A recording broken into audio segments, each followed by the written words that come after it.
Bushman is not dependent on water holes.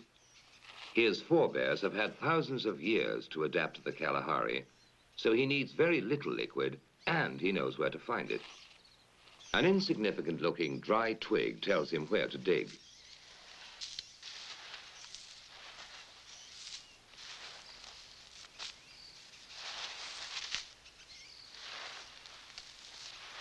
Anyone else would die of thirst in a few days in this treacherous desert that doesn't look like a desert. But he can survive for months on end.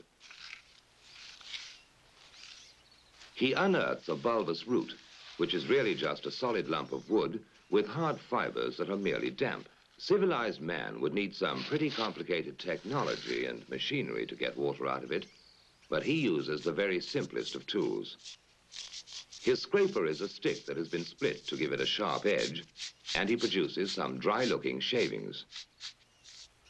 But you take a handful, point your thumb at your mouth, squeeze very hard, and wait for it.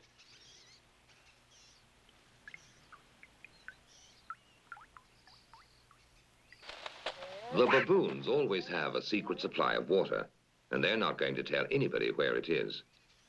And when a Makhalahadi ventures into the deep Kalahari on a hunting trip, he has to find water, because unlike the Bushman, he doesn't know how to make liquid from a root.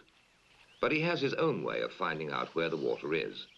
First, he laboriously drills a hole in a giant ant heap when he is sure a baboon is watching him, because he knows baboons are incurably inquisitive. Next, he puts some wild melon seeds into the hole and works them in so that they drop into a hollow. Then he saunters off, knowing the baboon is burning with curiosity. The baboon doesn't trust that human being at all, so he plays it cool. But he's dying to know what gives in that confounded hole. Finally, Mr. Inquisitive can't take it any longer. He's got to know what's in there. He reaches in, grabs a fistful, and now his hand's too big to come out.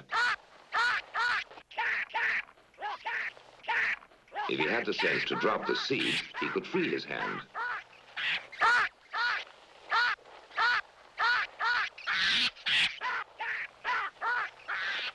Now he lets go when it's too late.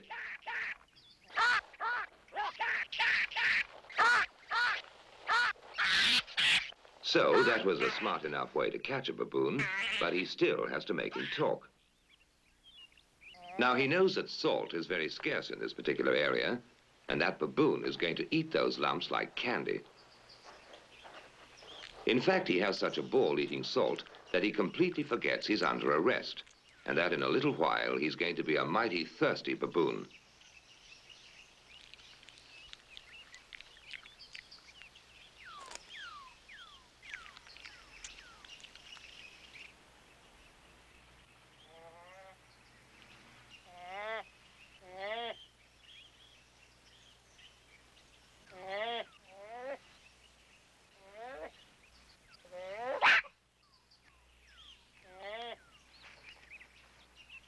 Next morning, the Makhalahadi goes to have a closer look to see whether his prisoner is ready to talk.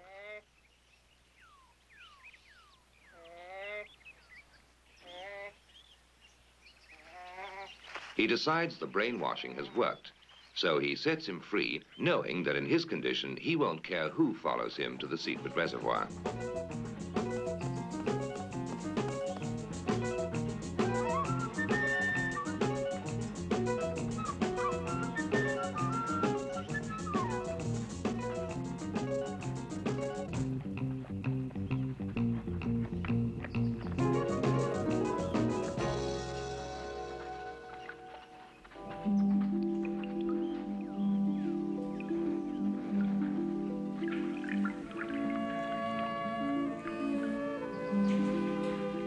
The Makhalahadi has no eyes for the beauty of the setting. To him, water is beautiful.